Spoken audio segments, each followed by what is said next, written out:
Today's episode is brought to you by the Houston Outlaws. Tanu.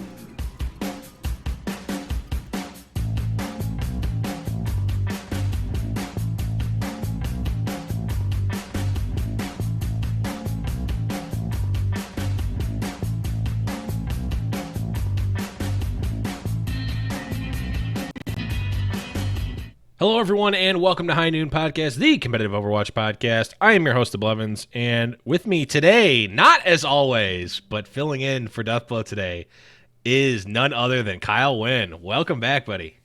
Thank you for having me. I'm always excited to be back and fill in and see what life is like on the main Tier 1 world. Well, it's a fun and exciting time right now for Tier 1 as we've got a whole bevy nice, delicious roster changes to talk about today.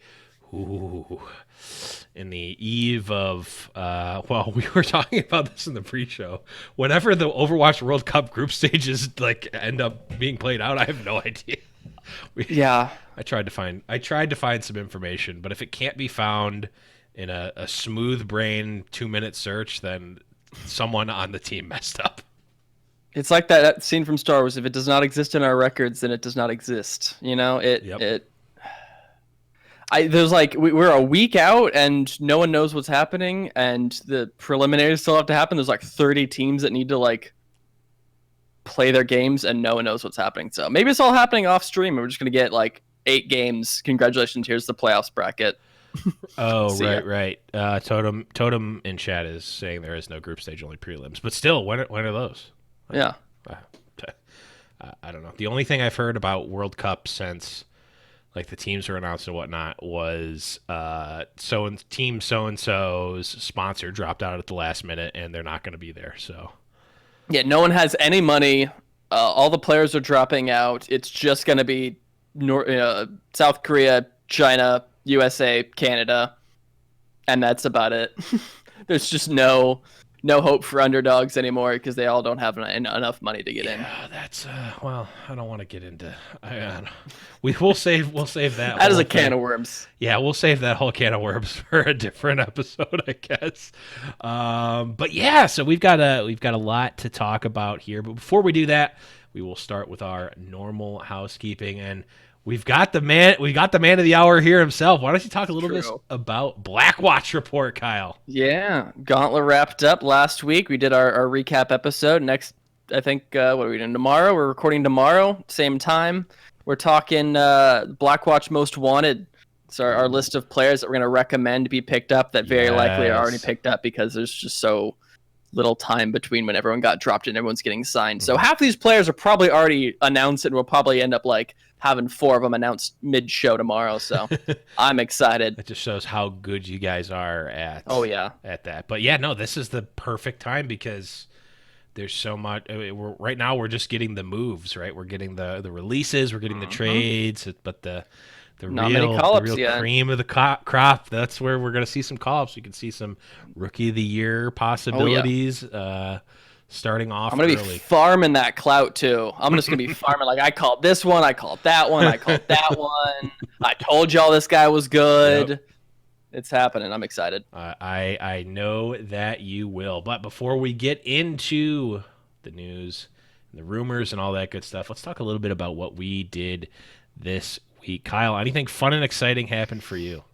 Basically not really. No, I haven't done anything today. I got 3 hours of sleep last night, so I'm just running on fumes at this point. I had a 5 o'clock work shift on Sunday, and then AM or PM? AM. It doesn't even really matter. Both of those are awful. They both suck, and so I'm just sleep schedule got all screwed up. So it's just chaos, and we're just kind of coasting at this point. But I'm excited. What about you? I've just been doing the whole the whole Riot World thing because Riot had a huge event. They announced a bunch of new games, a new card game, which of course I'm playing. TFT still going strong. I'm actually I'll talk more about. Actually, I probably won't talk about. I'll probably talk about it a little bit. But on Thursday, I'm actually going to be going to the Call of Duty Toronto launch party, which if this may sound completely off topic, but the owners of that org are the owners of Toronto Defiant. So the Overactive Media Group, they put on a good party. I know a lot of those guys, and it's good stuff. It's going to be fun, and maybe I can get some inside scoops about some Defiant. Maybe if I see some some choice players at the party, maybe we can make some inferences. Yeah, exactly. They won't give me leaks that I can give on the show, but if I see people at the party and I'm talking to them, if you see Surefour hanging out, you take a picture with them. It's the Numlock thing all over again. Yeah. All I'll do is I'll be taking selfies and I'll just be going and just winking into the camera like, he's here. If I see Tavik there, I'm gonna go crazy. A man can dream. But good stuff there. Okay, let's move in to the meat and potatoes here, and I will keep stalling until I get this ready because. Oh, come on! I had it. That this is the computer's fault this time. Every other time is my fault, but I had it perfectly lined up. News. There it goes. Okay. We're talking about the news here. Let's just go through these one by one, Kyle. Talk about them. See what comes to mind. Some of these are probably a little more impactful than others, and we'll certainly be talking about why today's episode is brought to us by the Houston Outlaws and why it is hilarious that this week specifically is the one that Deathblow misses. But we start here with Fefe leaving the Paris Eternal to join as the Toronto Defiant head coach. What do you make of this one, Kyle? It's a bit of an interesting one. I don't think Bishop did an awful job. He's had some bad luck with his previous teams, but Fefe, I think also he wasn't like a mind-blowingly amazing coach. He didn't make a great team out of a team of nobodies. Well, yeah, but they're the best goats team in the world, Kyle. No one's going to be able to beat them. Oh yeah, they were really good until the first map in the first game happened. This is one that I really can't pin anything on at this moment. This is a real wait and see for me because I just don't. It's hard to tell. With the first team that a coach is on, is that them being a great coach and the players, benefiting from it, or is they just naturally great players? We'll have to see when it gets to the second team here. Yeah, I mean, we talked on the show previously at length about Bishop, and Bishop's actually been on the show many moons ago. We had Bishop on the show, and I've talked to Bishop even relatively recently at some of the Defiant events, and nothing really struck me as being off or anything. But again, I'm not in the locker room. I don't get that insight. The one thing that you can look at that's irrefutable is their record and their performance in the latter half of the season. There is certainly something to be said about coming out to such a strong start. I'm sure that was in no small part due to his coaching, but it's not about the flashes in the pan. It's about the longevity and the continued success of it. So definitely, I can hem and haw and be against a move for only so long, and at the end of the day, you can just go scoreboard, dude, and I go, well, yeah, that's all you can do at this point. Yeah. So definitely looking forward to seeing what Fifi has to do with Toronto, and it really seems. I mean, we've seen a lot of the moves that Toronto has made, maybe moving more towards more of a Western-based team, or at least a mixed language, or mostly you need to be able to be in. It's like a Western-based team. That doesn't mean that there can't be non-Western players on the team, but that's how they're going to be communicating and how the organization is going to be run. So definitely a shift. Yeah, there. Once we get into the rumors section here, it's really going to come interesting to see where Toronto's going, because there's a couple of teams, most teams have made some sort of drastic change. Like they're either a full Korean team going no longer Korean, a big money team going budget, a budget team going big money. It's just, this is truly like the fundamental changes are happening, which is always super interesting to see. Yeah, definitely. I mean, talked about it on the show before. Like this is almost like season 1. This is like the release of Overwatch League. Season 1, season 2, those were beta seasons. Like this is the beta pass. Now we're launching the game. We had a soft launch before. It was great. Now we're full releasing, road games, the whole 9 here. So really, a lot of teams I think are going to be making big pushes here to have a good team, but also have a solid, core in not just the team but the organization as well. So interesting to see how Fifi lines up with Toronto there. Speaking of big organizational core changes, I'll toss myself the alley-oop here. Harsha has joined the Houston Outlaws as head coach. This is the big one. Deathblow, we miss you, buddy, but you picked a bad week for yourself. I could hear him crying, just cheering from very far away. I might literally be able to hear him outside. I don't know the guy super well, but man, I remember Deathblow being not the hugest fan of Tyrong, especially after just 2 mediocre seasons. Certainly didn't call him Ty Wright, that's for sure. Yeah, and who's had 2 really good seasons with 2 different teams entirely? Well, Harsha played on the best, or was a coach and analyst for the best 2 teams in the last 2 years. So well, I mean, let's be fair. He wasn't an analyst for the best team in season 1. True. Or even a top team in season 1. Yes, they became the best team. But he more importantly, he's worked with 2 of arguably the strongest head coaches that we know of in Krusty and Pagion. So true. If nothing else, learning from those 2, like just via osmosis, I would like to believe that he's kind of what this team needs at this point. Absolutely.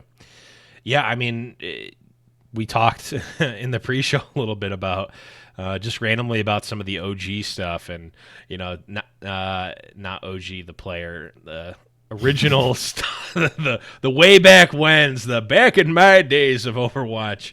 In competitive Overwatch, and as someone who was there, Harsha was also there at a lot of the points in time. He was one of the original people that was making content, making competitive analysis content.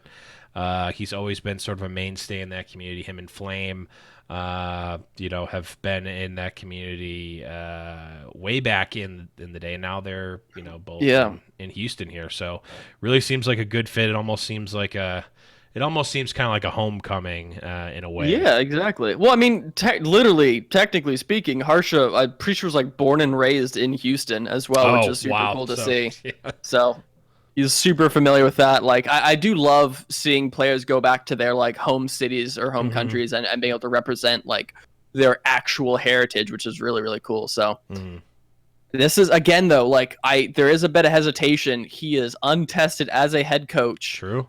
We can't know for sure if the team's success was pinned on exclusively Krusty and Pagion, but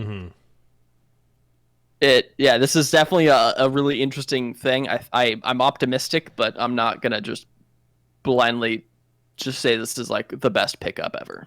Yeah, I mean, there's 2 ways to look at it. You can look at it as he's had 2 seasons with 2, no matter what way you look at it, relatively successful teams. Obviously, Vancouver Titans being very successful. He's had a look into the organization. He's had, direct experience, with the coaching staff and the strategy. I don't think anyone would be questioning his strategic knowledge of the game, or at least if they are, there's very few people in the world right now that could come close to his level in terms of experience. The other way to look at it is he's had, 2 different employers in the last 2 years. Now, was that on him? Was that on the orgs? Did he, I don't know. So it's just another way to look at it. It could certainly be either way. I think he's an org fit. Obviously, knowing Flame and knowing a lot of those, just knowing those players anyway, being on the same stage there. It's just he is is he going to be able to make the hard decisions? Is he going to be able to have a hold on the players that he knows so well and that he's, personal friends with and has been for years? That is definitely a kind of a cautious point for Houston, is that they have this very, very friendly nature. It seems like that Flame is kind of their buddy. He's not their boss. He's not the Mr. Executive guy. He's like chilling with them in the dugout and hanging out. And so Harsha, I mean, he's never really came across as a very authoritative person, but that doesn't necessarily mean he can't wear the shoes. Right. But maybe that's not what they even need. Maybe they will just believe in Harsha regardless. He doesn't need to command attention because he's got it from the start. So that should be interesting. Yeah, the only thing I'll say is, in my personal experience in basketball, actually, I was an assistant coach for a team for a high school team right after I graduated the previous year from high school. So I was like an 18-year-old who literally was on the varsity team the year before and was back assistant coaching the JV players, some of which I had played with like in the past, and like one was literally my like younger cousin. So like I came into it with no coaching experience whatsoever. I was 18 and I knew all these players. They were on the JV team when I was on the varsity team, or at least a lot of them were. Some of them were freshmen or whatever. But I'm coming in as like in some ways I'm a guy that they looked up to from a player perspective, but also like I don't know if you guys can tell, but I'm not the most serious person. I can be, but with these guys that I knew, and like I know exactly what they're going through. I know how much BS they have to go through, all that stuff. So I'm like, I'm joking around with them and whatnot. And the head coach for the team actually, took me aside and really kind of said, hey, you can't be like that because you're not going to garner. They may have looked up to you as a player when you were a player, but you're not a player anymore. You can't, when you're a player, when you're on the same playing field, when you're both players, you can garner respect by being a good player, right? Like you can, it boils down to like that reptile brain, right? Like you can not assert dominance, because that's not the right word, but like you can garner respect by being good and showing that, right? Like if you're the best player on the court, the other players are going to respect you by default because they're not as good at they look up to you because you're higher skilled. You can't do that as a coach because you're not able to I can't go out and like dunk on these kids, right? Like literally I'm their coach. So you have to like set that precedent from the beginning. It's not like Lynx are, I don't know if this is true, but it's probably not. I'm using it as an example. Lynx are like, if for whatever reason was having problems with the team, like he can go out on the on the stage and pop off, and people are going to look up to him, or you're going to have a certain amount of respect for him. Harsha can't do that, right? Like he can't. He just has to. It all has to be done in the locker room. It has to be done in team meetings and stuff like that. And it has to be done. In my opinion, just as someone who's lived through that coaching experience before, it's hard. You can't you can't close Pandora's box, right? Like once you're the like jokey friend, laid back guy, it's very hard. Like you can turn it back on and be the strict guy, but you don't get taken seriously because they know what you really are, right? So you kind of have to. Maybe it's too late. Maybe it's a non-factor. I'm just in my personal experience with coaching and coaching people who are who you're friends with or who personally can be. It's not as easy as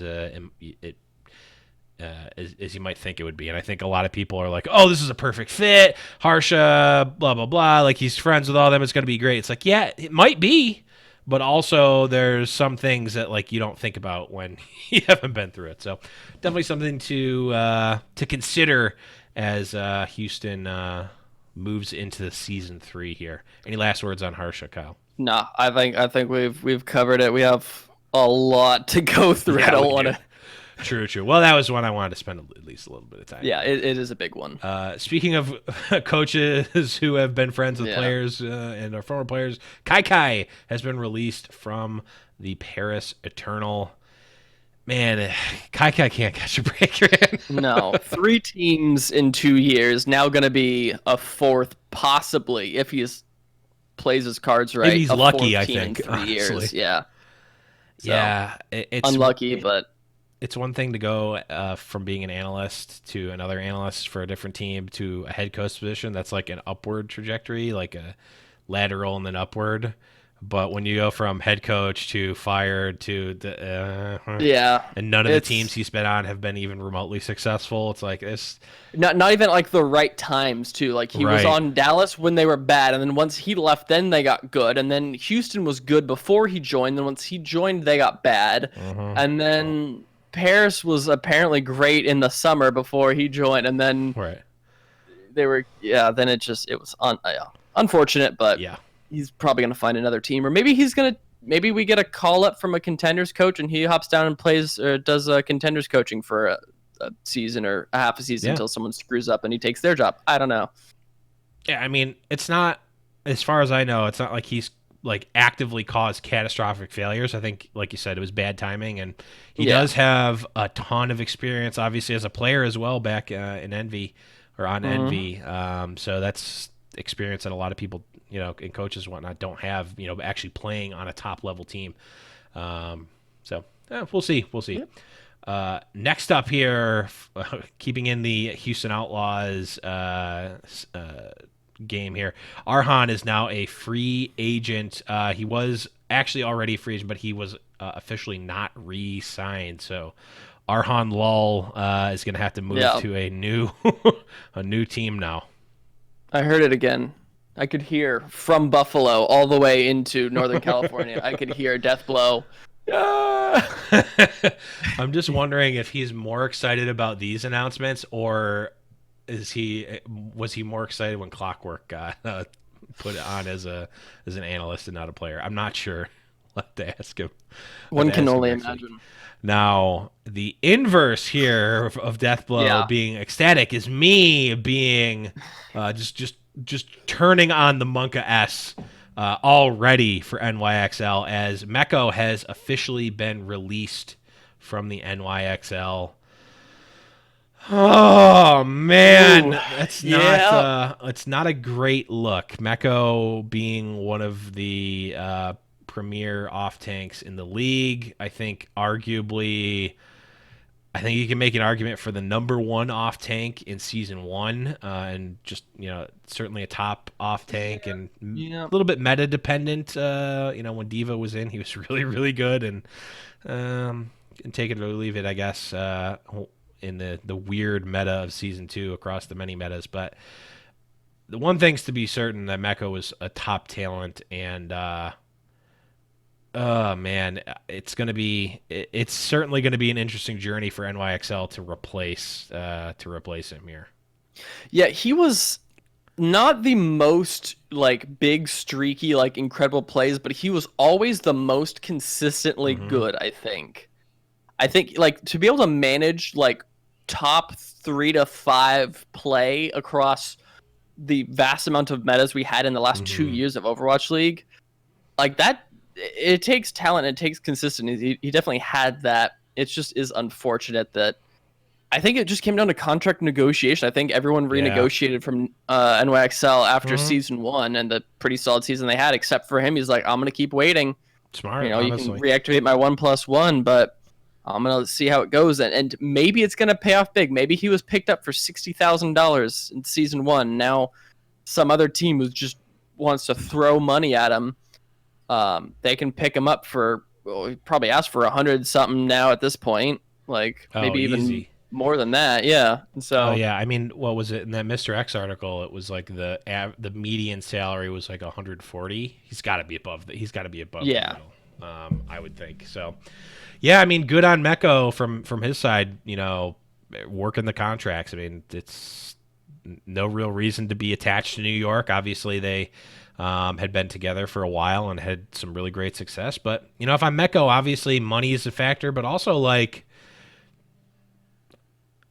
just from the outsider's perspective, it seemed like there was something not in the locker room, but in the coaching and the preparation for the team. It just always seemed a little bit off. It just seemed like they didn't have that same sort of really kill factor that a lot of these other teams have. We've talked about it at length before, but good on Mecco. Very interested to see where he ends up, because that is going to be a big signing, almost no matter where he goes. Yeah, I think there's going to be a lot of flux between the top Korean teams or Korean rosters at the moment. We have lots of little birdies whispering in our ears about London and Seoul and now Nixel, like where there's going to be a lot of changes happening, and you just got to make sure he's kind of landing with the right team with, how much things are changing, because these teams that we thought were going to be great now could be awful, and vice versa. So yeah, it really only takes a couple of changes to turn the tides for a team in a good direction or bad. Next up, we've got Roar joins the Washington Justice as an additional main tank. Wow, this is a big one too. Yeah, this was a weird one until we got what kind of the explanation behind it, and then it kind of settled in oh yeah, I guess it does kind of make sense, because everyone's like, why would they sign Roar when you have Lulsish, who's looked really solid previously? I mean, Roar wasn't even that good. Well, John Galt, who's the now head coach, kind of brought up that, well, okay, Titans, they had two main tanks, and they were able to interchange them when the meta depended on it. You needed to play a different playstyle. Same as Shock. Exact same thing happened, depending on playstyle, depending on hero pool. Yeah. I think maybe that was the issue of why Roar didn't have a great season. Maybe it just didn't fit his playstyle. And so maybe there's a good kind of dichotomy between Roar and Lulsish that, depending on how things go next year, it'll be one or the other. That makes a lot of sense. Maybe it'll become the norm, and to have, two main tanks. It would be nice if there was some amount of consistency with how patches were going to change, so that it's like, hey, not like, I don't want it to be set in stone, obviously, but it's like, hey, you want to have two main tanks to cover the spread. You want to have, this type. You want to have 3 DPSs, and they focus in these areas to cover the spread. You want to have just so the teams, because you think about it, the teams are investing heavily into these players, and last year, I'm imagining a lot of the team's preparation from season 1 just got thrown into the garbage, because it's oh, goats. So I hope your DPS players like playing Brigitte, because that's going to work out for them. Rip Carpe, rip so many other amazing DPS players because of that. But it just, I want some sort of consistency. Maybe Rolllock gives that to us. So nice, interesting pickup there from Washington. I like the thought process nonetheless. Next one up here is 9K leaving San Francisco Shock to join Paris Eternal. I don't even remember who 9K is or what. 9K was one of the other Junkbuck and 9K were the assistant coaches under Krusty for the Shock. Oh, okay. Because I'm maybe I'm just forgetting them being on stage and announced at the grand finals, but boy, I don't remember them. He definitely kind of went under the radar. I mean, most of the Shock coaching staff was not very public facing, it seemed like. I mean, Krusty obviously was, because he's just got this aura of mystery and, success. Everyone's talking him up. Yes, an aura of mystery and success. That's his memoir name. But 9K is a bit of an interesting one, because I don't know very much about. I mean, I know him back from NRG, the academy team of SF Shock, but it's hard. Again, he's basically the same situation as Harsha. Again, coached under Krusty, great success recently. Can he turn that into being, I believe, they didn't specifically say head coach, but I would assume it's head coach. This is an interesting one. Does this success with another team carry over into the head coaching spot? Does he have that personality type to kind of lead from the front rather than kind of just contribute? Yeah, so. I mean, Paris Eternal, not much room to go down. So if a strong-willed coach can come in and put their system in and really get the players bought in, it's at least a good barometer if I'm a team owner to be like, okay, yeah, this is working, this is not working, because we're giving you the reins. Like, you do your thing, and we'll support you to do that. So, I mean, I don't know if that's going to happen, but at least theoretically it could. This next one here is another one that I'm sure wait, let's see if we can hear him. Oh, yep. Deathblow is exclaiming at the top of his lungs here as Hydration joins the Houston Outlaws. Big signing.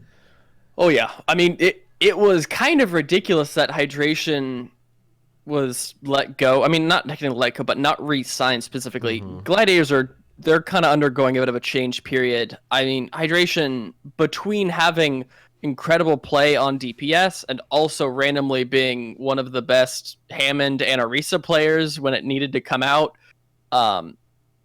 he's just an all-around Swiss Army knife of a player. And it seems like one of Houston's biggest issues, in addition to the support line, the off-tank spot, it's the DPS at times, and they're kind of just getting a huge safety net with Hydration. He can fill in so many gaps. I mean, Jake is fine at Genji, but if Genji decides to come back randomly, he's going to be, at home there. They never really had quite the Doomfist that he's got now. He fills in a lot of gaps for this team. I mean, he can also, if needed to flex into a different spot, he can absolutely do that as well. He can come in as a tank. He can come in as an off-tank, whatever, depending on the meta. And I think this guy just kind of fits in. It's kind of just plugging holes in your roster at this point. I think it's a really good signing. Hydration is plugging holes in the Houston Outlaws. You heard it here first, folks. But yeah, I mean, a lot of, like you said, that Houston's problems have been like, oh, well, we don't have a Tracer player. Oh, we don't have this. We don't have that. Now he doesn't specifically fill that role.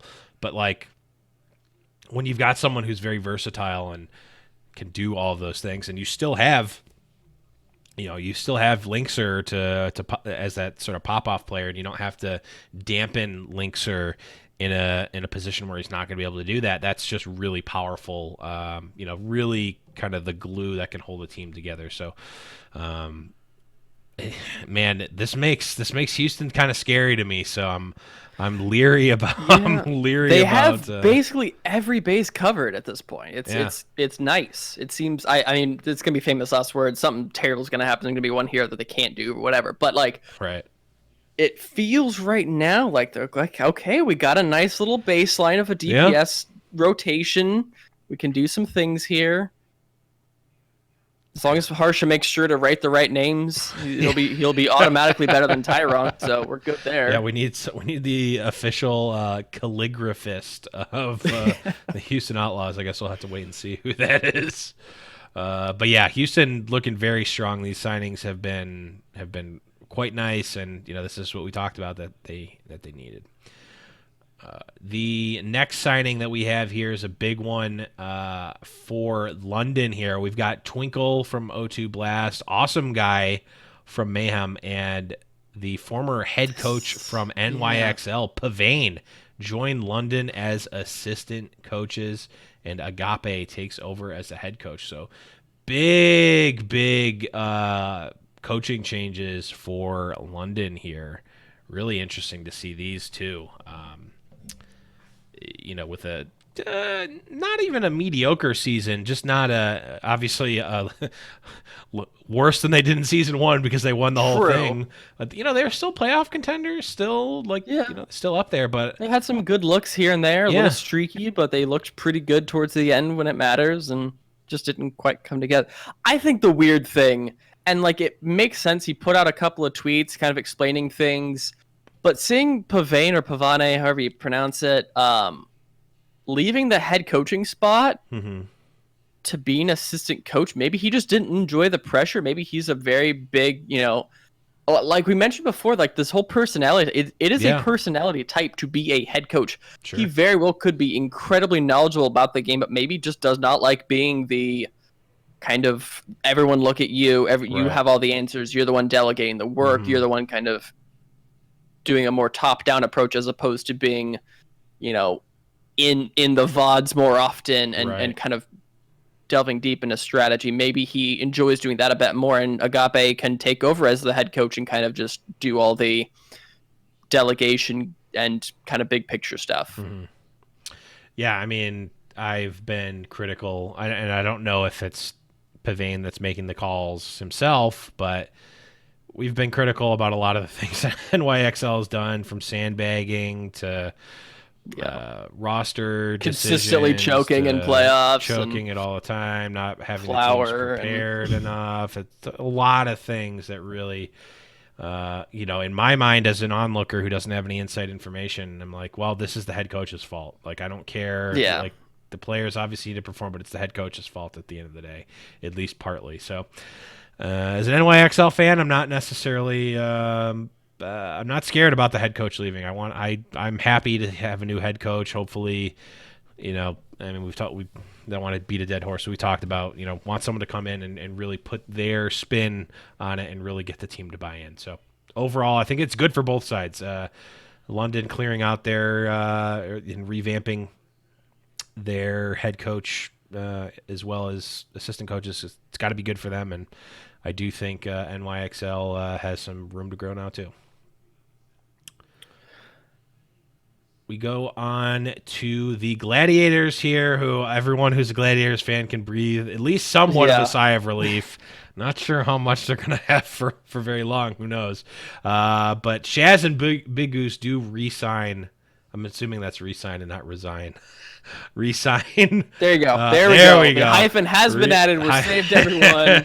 We're good. Re-sign to Los Angeles Gladiators. You got to keep them. I mean, if you don't, they're the Los Angeles Big Geese. I mean, come on. They've had, again, like with Mecco, they've just had a really consistently good year, both of them, across different metas, across different play styles. They just managed to both be good. At no point did you ever look at the Gladiators and be like, what is wrong with this team? Oh, it's support line. God, get them out of here. They're just always consistently good. You can pretty much always pin Gladiators' losses on some sort of main tank situation, or maybe something to do with the DPS, but usually the main tank.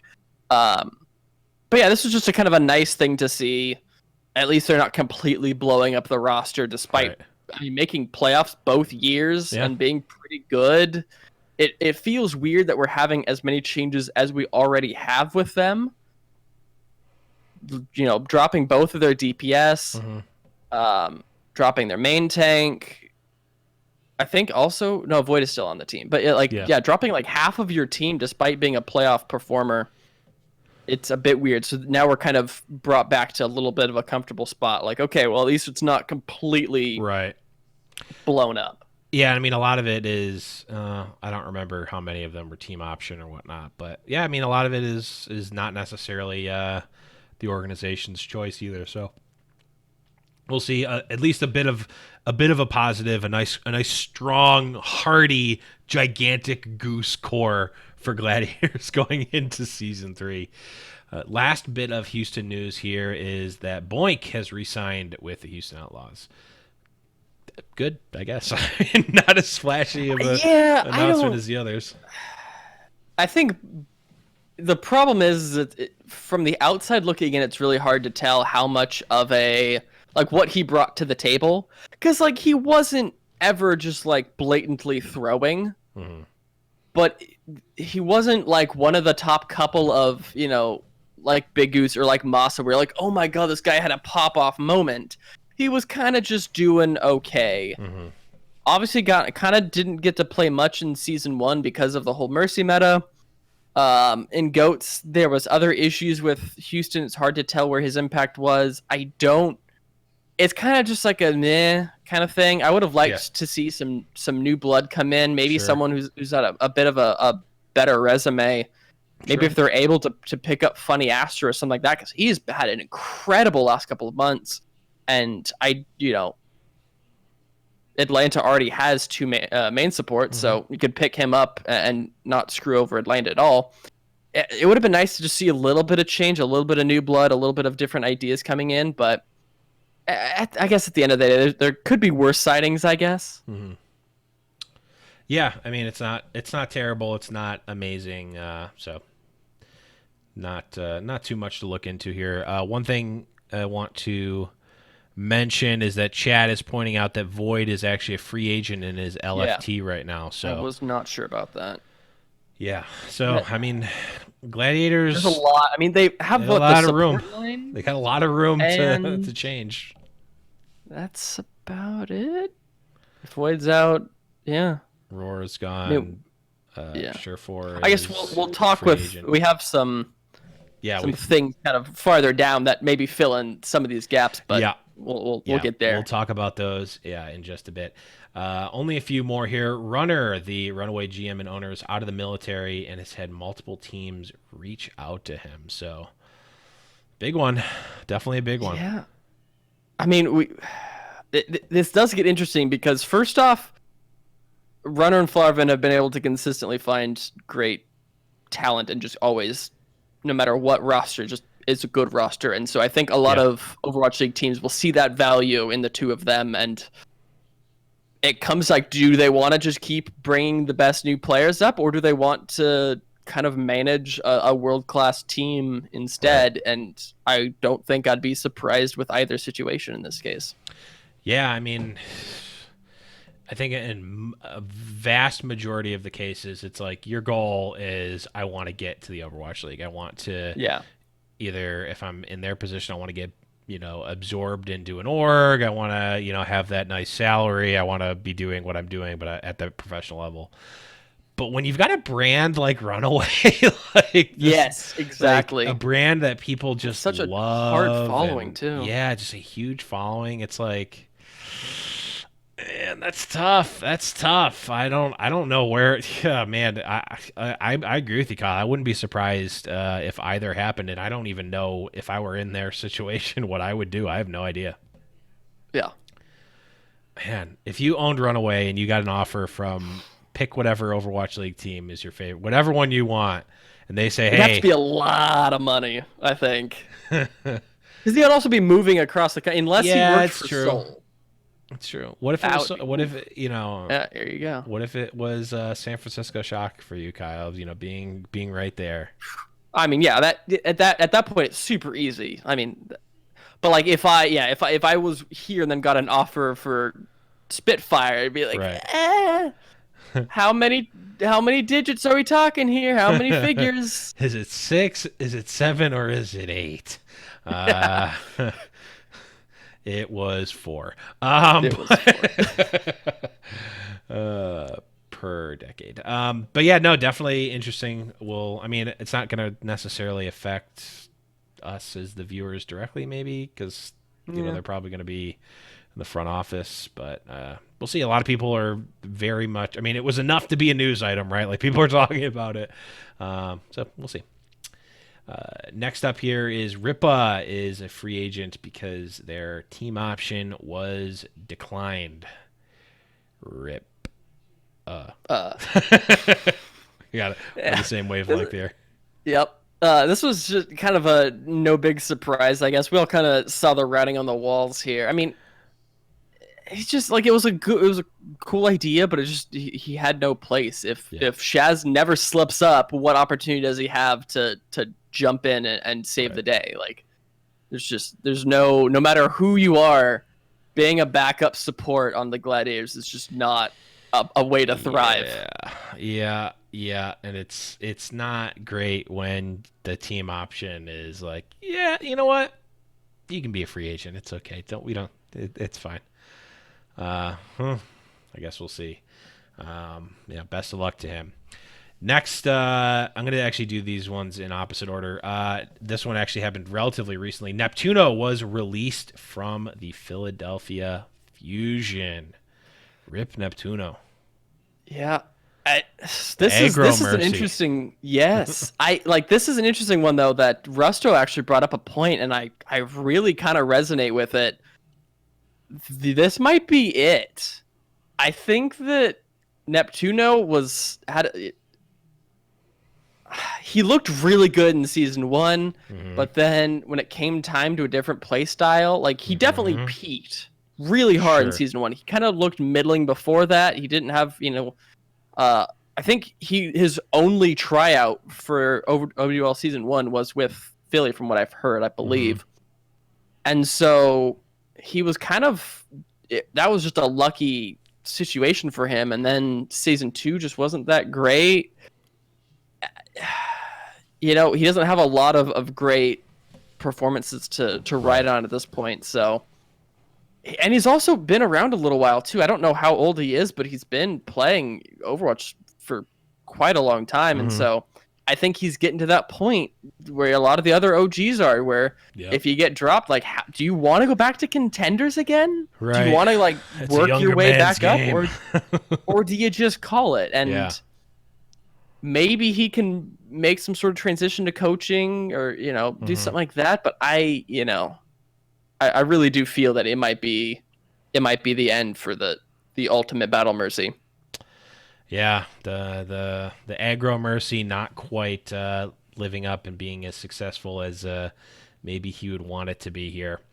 Last bit of confirmed, announced, official team announcements here is from the Boston Uprising as they release, and let me prepare here, Calyx, AimGod, Ailmau, RCK, Persia, and Stellar. They released you can hear it again. A full roster's worth of, released a full team's worth of players. You can hear it again, man. I can hear the cheers resonating and echoing these halls. Yes, there's 6 more players that Deathblow can be happy, can wish good upon now. Yeah, I think at this point it's not as worth it to say who they released, but just to say who's left. Right. And that's Blase, Color Hex, and then the 2 main tanks, Axiom and Fusion. So there's a lot of options for Boston. I'm just glad they kept Blase. I'm convinced that this guy is going to have a great year next year. He just kind of got screwed over in the whole Brig thing, and they didn't make playoffs, so he couldn't pop off in the Hanzo and May meta and all that stuff. So I think that this next year, if they can fill it in, this is his year. I'm calling it. Yeah. I mean, good for him. Here's the interesting part in the way that I think of this is, like, if we go under the assumption that Boston's plan is buy low, sell high, or buy low, groom into good players, and trade them off or sell their contracts or whatever. If that's what they're going for, these players got released. They're not getting traded. Their contracts aren't getting sold, which makes me think they didn't get very many offers.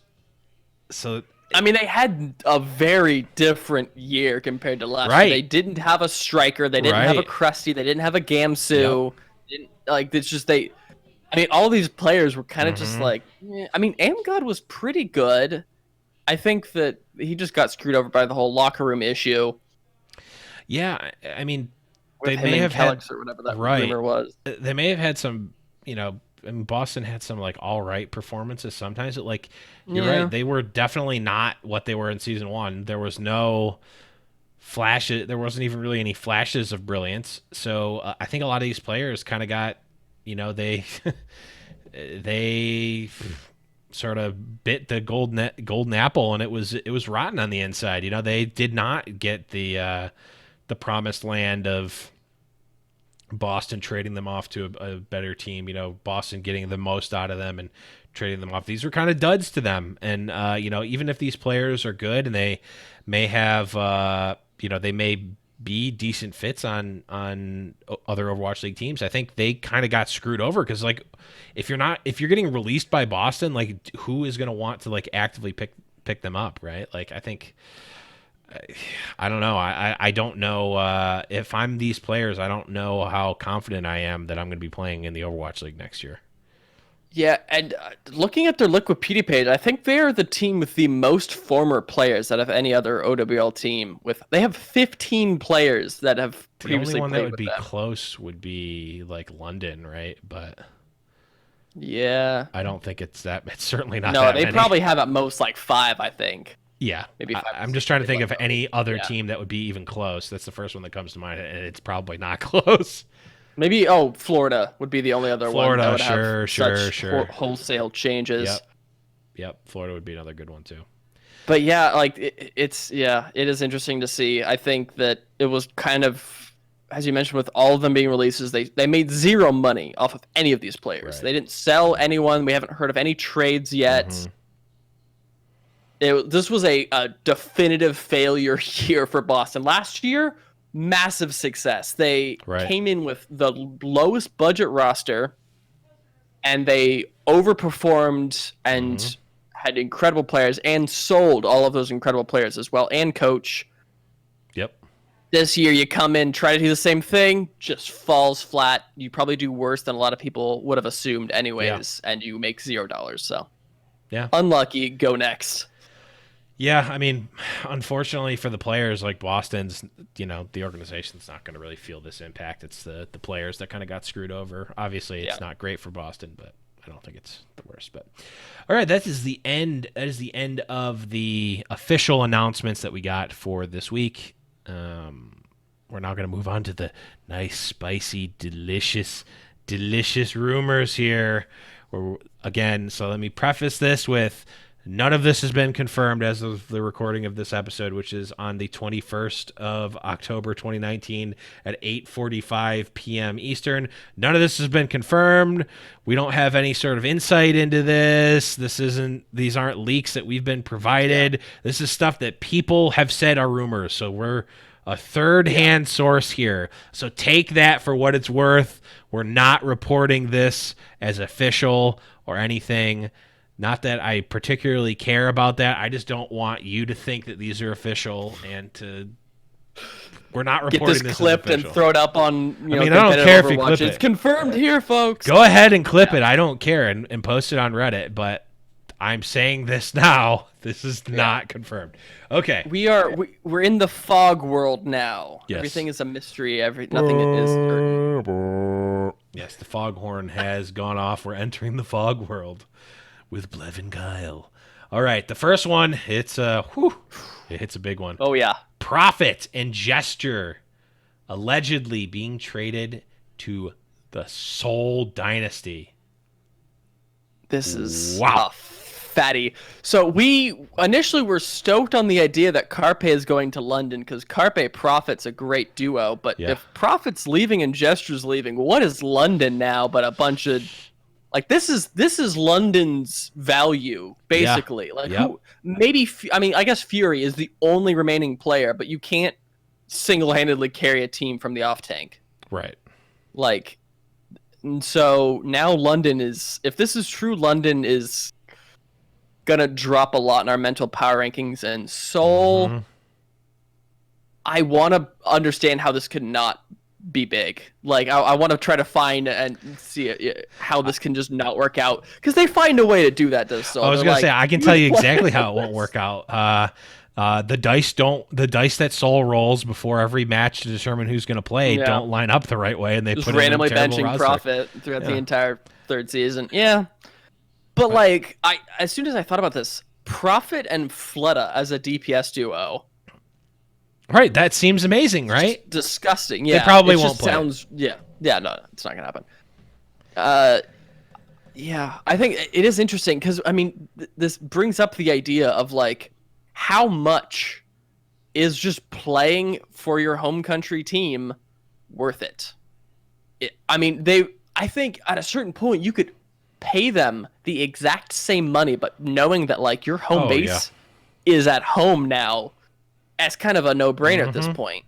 Absolutely. One of the thing I should note as well, in terms of like legitimacy of the claim, it should be noted this is a definitive Wolf bomb, and I think Jacob Wolf has had a pretty stellar record with leaks.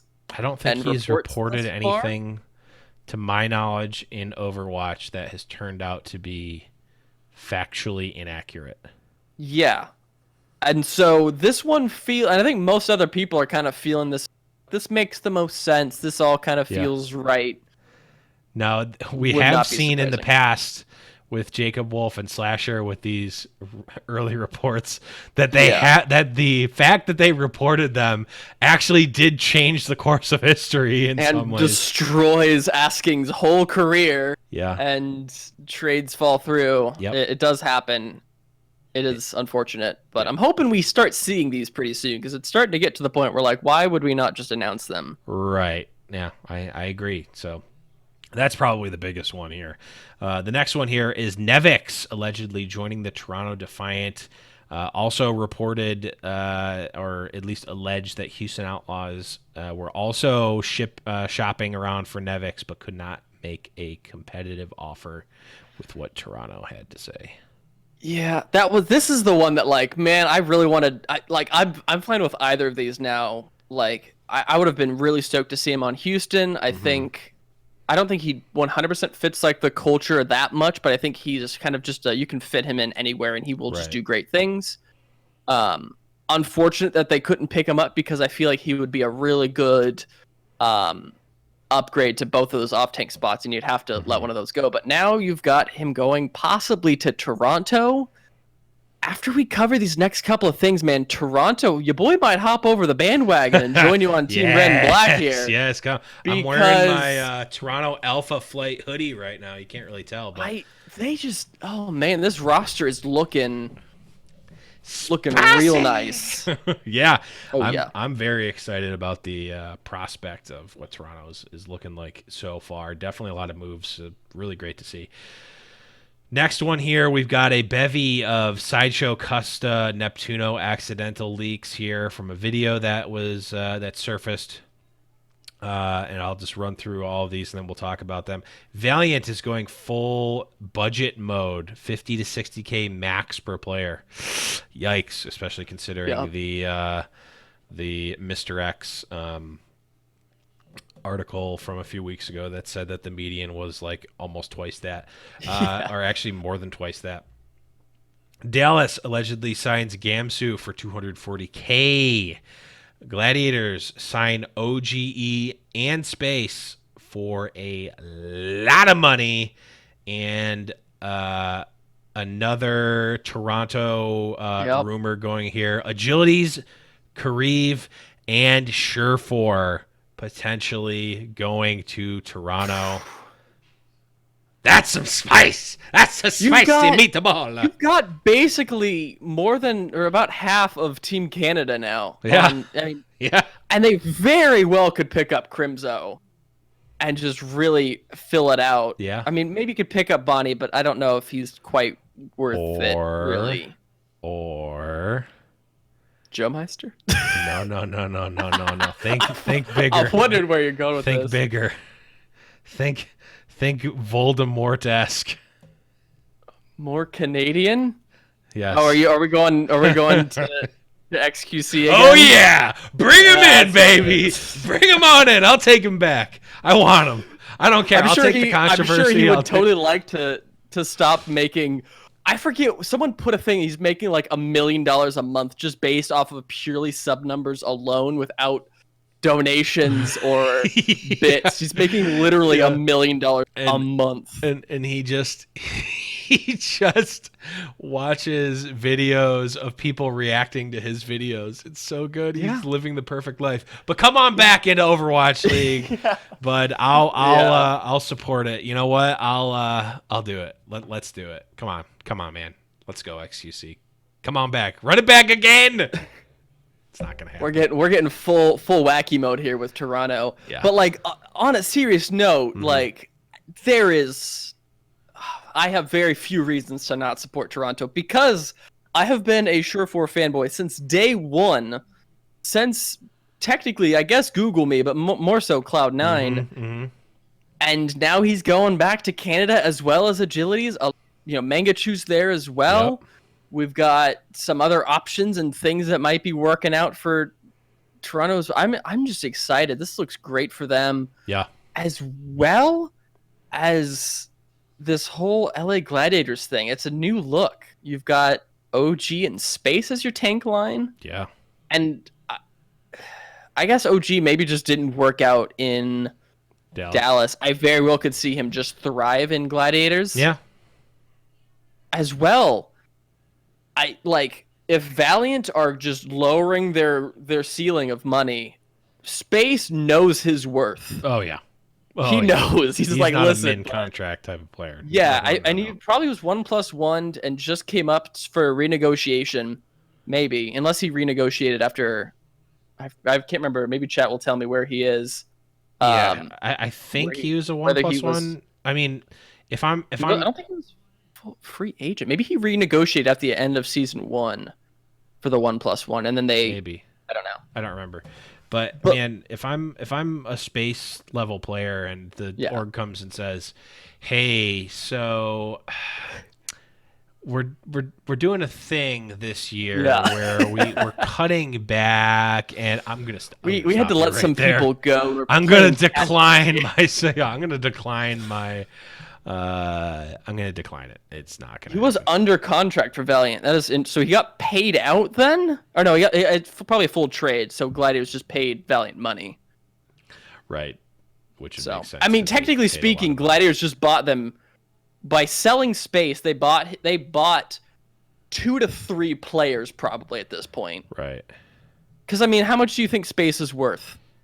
At least 100K probably, maybe 150, maybe 200K at this point. If Gamsu's going for 240, I do. Allegedly, If you bought half of the new Valiant with just Space, hey, yeah, take it.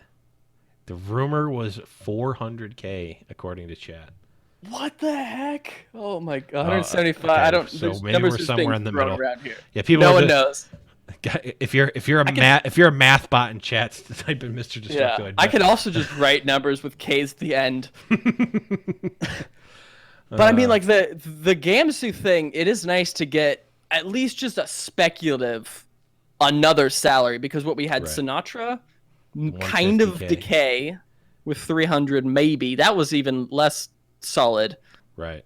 Now we're starting to get an idea of like, where are these players? Like, okay, Sinatra's obviously worth way more than 150K now. But like Gamsu being worth this much, like, okay, well, obviously we now know that Dallas just has infinite money. They are printing money at this point, just paying for Mickey to go hang out on vacation, picking up new tanks just left and right. They have all, Harry Hook is still on the retainer. It's just retainer. Oh god, so good. Yeah, I mean, and then Valiant, man. I don't know, that it kind of bums me out to just see another team going budget mode. I want to see some bangers. I want to see some. No one ever wants to see that. Like, no one you certainly don't want to hear that if you're a fan. Hey guys, we're taking this season off and going in budget mode. Nope. Unacceptable. Why are you doing that? What? You don't have the money? Why not? You're selling all of our good players and we're getting prospects? Get out of here. No one wants that. So you're saying we're going to have to suffer through losing and all these random no-name schmucks? No one wants it. Now, that does open up the possibility of a Boston in season 1 scenario where we're, having this underdog story of a team overperforming, which can be really great. But if I'm a fan of LA Valiant, I'm not hoping for that. You're worried. I'm not even just worried. I'm upset. If this is true and they're getting rid of their best players, I mean, Kareev, Agilities, Space, like those are your 3 most marketable guys by far. Wings up, wallets down has been called in chat. Yeah, that's that's a great one. Holy crap.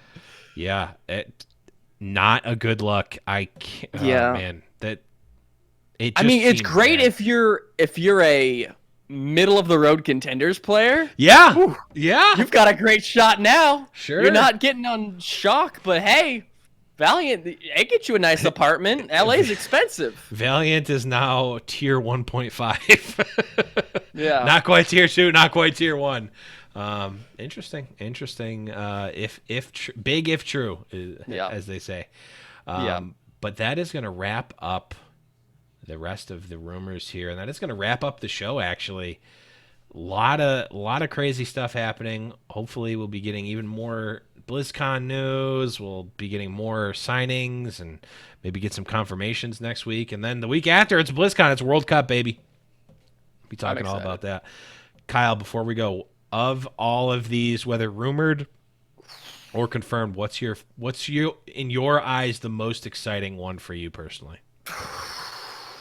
I think just the new direction of Toronto. Yeah. I don't think they're going to be the best team, but they're going to be pretty good and pretty marketable, and that's a great combo. Yep. I'm excited for what happens there. Yeah, I mean, it's a foregone. You didn't even need to ask me that. Of course, is what I'm going for as well. Very exciting. I mean, just the other one, I guess, is just to give something different, is the prospect of a new head coach for NYXL is also very exciting for me. So we'll have to wait and see where those chips land. But that is going to be it for the show, everyone. Thank you so much for listening. Kyle, thanks for coming back on, man. Always happy to have you on. Always a pleasure to be on here. Yes. And before we go, where can people find you and your shows on the internet, Kyle? If you want to find out about the wonderful world of Tier 2 and hear where all of these openings are going to be filled up by all these great players, I'm going to tell you exactly where tomorrow at 3 p.m. Pacific, 6 p.m. Eastern. We're talking about all the big come-ups, all the big players that we think are going to be huge next year. Blackwatch Report is happening. As well, you can follow me on all the socials at Kyle the Winner spelled like my last name. And then join the Discord. I love chatting with people. We get a lot of great coaches and managers all kind of with some spicy takes and kind of new ideas and stuff. It's always great. Just join the conversation.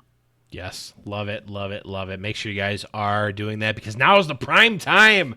As we go into the off season for OWL, it is just the beginning for contenders and for Tier 2. But thank you, everyone who tuned in live today. Thank you for everyone who's listening on the podcast. You can find us everywhere, High Noon Podcast, Twitter, YouTube, highnoonpodcast.com, patreon.com/High Noon Podcast, iTunes, all that stuff. We're High Noon Podcast everywhere. Check us out. You can also go to discord.me/High Noon Podcast. Join the community.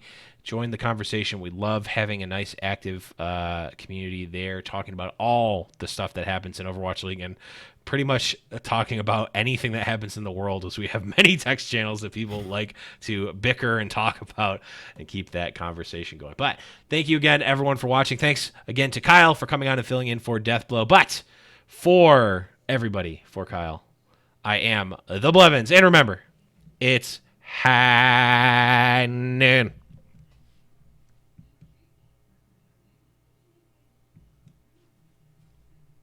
Put on his hat, he threw the coin away that same day.